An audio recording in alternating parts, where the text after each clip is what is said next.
everyone. Welcome back to Brewtifully Made. If you noticed there is a different background, you have realized I am recording in my studio. So this is part of the celebration room. This is part of the mural that is 4 walls full in this room that I painted when I opened almost a year ago. So I am going to try to record the podcast here because I am open during public hours, and I wanted to have a little, peek into this part of my life now since I am retired and that I am here full time. So it has been quite a roller coaster of the first full month of me being retired. I had kids camps and they were super busy, and they were every morning before I opened the studio up publicly. And I loved it. I loved every second. The kids were wonderful. Kids signed up for after school programs and activities. We also had classes during the month. It was incredible. I was also on 2 programs. So Margot Tantau Studios had me on as one of the foundry experts for my work, really with art going into local establishments and setting up a local business, as well as my print-on-demand work and using my art to create products that I put in my shop. So that was a wonderful discussion. I shared everything that I know what I'm doing, right or wrong, it's what I'm doing, and that was available to the members of the Foundry. So if you want to become a member of the Foundry, you can watch it and really dive into Windowsill Chats and take a look at everything that Margot is doing. It's such a wonderful resource for artists. And I appreciate her time and allowing me to share what I do. And then I was on Vivia Color, their podcast on YouTube. So that whole episode is available now. And I really enjoyed sharing how I use traditional mediums with augmented reality and creating this whole world that you can, use this free app called Artivive. That's the one I use to bring your art to life. And so I was sharing how I did that and how I've had the studio and how I use the Vivia colors in the studio for my artwork, and then I offer it for sale.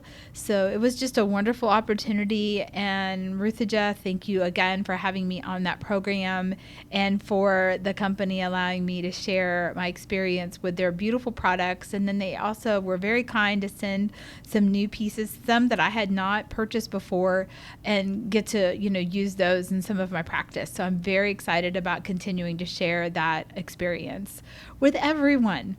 And then I've been contacted by a few other places now to be on their podcast. And then I also have some artist friends who want to be on this one. So I'm really excited what's coming up with some guests and sharing just all kinds of art and what people are doing with their creative journeys and their experiences, and developing products for people to enjoy and really explore their art voice and their creative voice. That's so important to me to share that. I started offering art lessons, and so I have kids that are taking art lessons as young as 4 years old, and it is just so heartwarming to just watch them explore, just very loosely giving some guidelines and seeing how that affects their work, just to see, following a little instruction, but not, making it rule-based, if that makes sense. I want it to be exploration, and it's just beautiful, and I love getting to share that. And so I'm really excited about what this space is offering in the community and how it is translating into just making some wonderful memories with family and friends. I have people already scheduling for their holiday and winter events with their family, organizations, parties, things like that. That's so smart. I mean, here we are in August and they're already scheduling for November. So it's wonderful to know that they're thinking about this space in ways that they can make some memories. And I appreciate that. And I love that. And that's what I want. I had the opportunity to collaborate with a local organization It's nationwide, but our version here in Stark County, our Goodwill, Good Skills organization in Northeast Ohio, it really expands over into not Washington, but West Virginia. And they had this great table at the Hall of Fame fashion show, the Pro Football Hall of Fame fashion show. And so you got to purchase a jean jacket or a concert t-shirt, and then you got to revamp it with me. And that was so much fun. We had such a great table. There were so many people in line. There were so many people personalizing, finding out what I did, finding out where I am. It was so much fun. And so now they want to collaborate and do some more events. And I love that. I want to do that. I want to make space for people to find their voice and personalize what they have. I mean, I always share that. I grew up with just a very common name, Tracy with a Y, but I couldn't find it in a souvenir shop. I couldn't find my name on anything, especially the way it was spelled with just a Y, let alone my name. I couldn't find it. So I want to make a space where if you want to make something that represents you and your name and how you feel and your colors and your favorite things and how you design it, that's what I want. And it's just so much fun. And I think that is really the basis of what I'm doing, is so I can support other people in finding out what they love to do. I think that is the whole, I guess, core of what this space is. My name is in the name of the space because it represents me. But it also really does brew up what you want your artistic voice and creativity to be. That's what's important. You're creating that recipe. You're creating that version. You're practicing that. You're exploring that. And that's very important to me. I, had teachers and instructors throughout my life that didn't really kind of push that or wanted me to conform to what a rule would be. I can remember holding my scissors a certain way and just getting chastised for that, and my mom being called into a parent-teacher conference because they were upset that I couldn't hold the scissors a certain way that all the other kids could, but my mother held them the same way as me.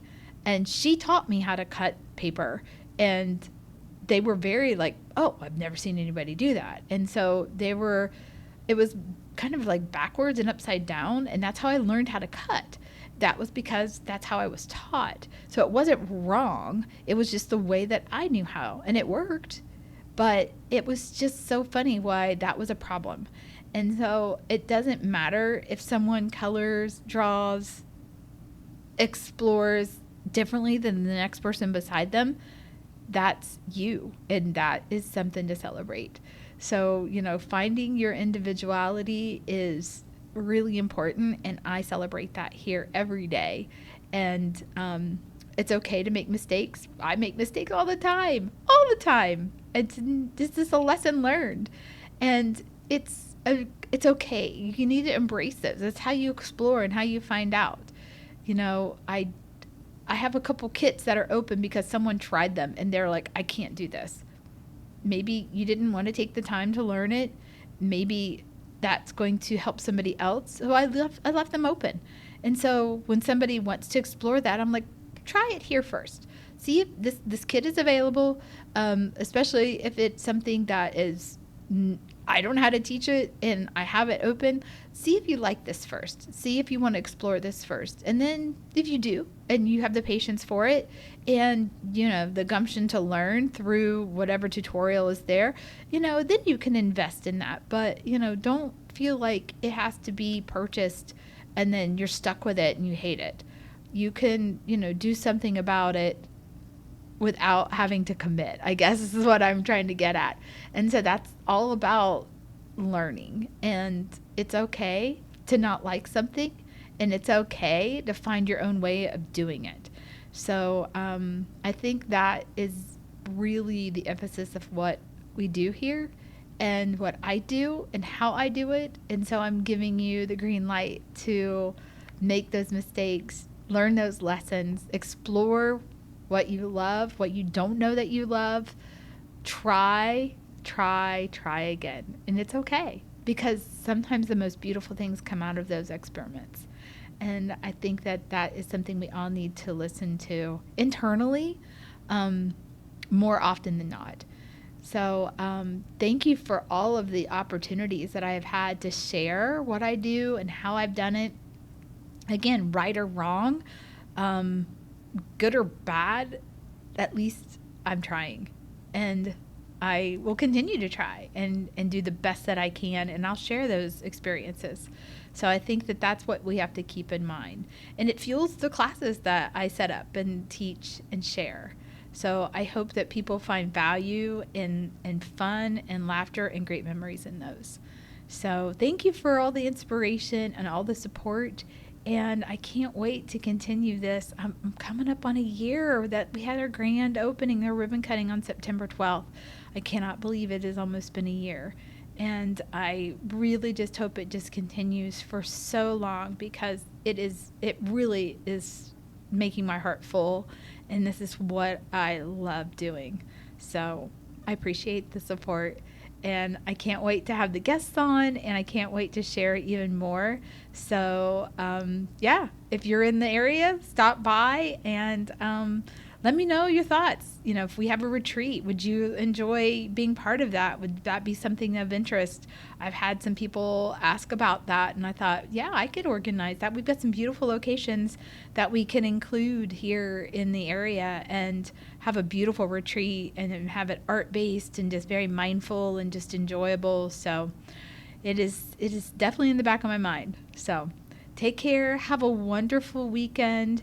And if you're listening to anything that I'm doing on social media, you know that I am supporting Wishes Can Happen, the Wish-a-thon that ends today on Friday and at 6 p.m. because it helps make wishes for the kids that have illnesses in our area come true. And I've had the pleasure and honor of being part of some creative wishes, and very small part in granting some of those, but I am just honored to do it. So, and then there's also a party that's on the auction that you can win.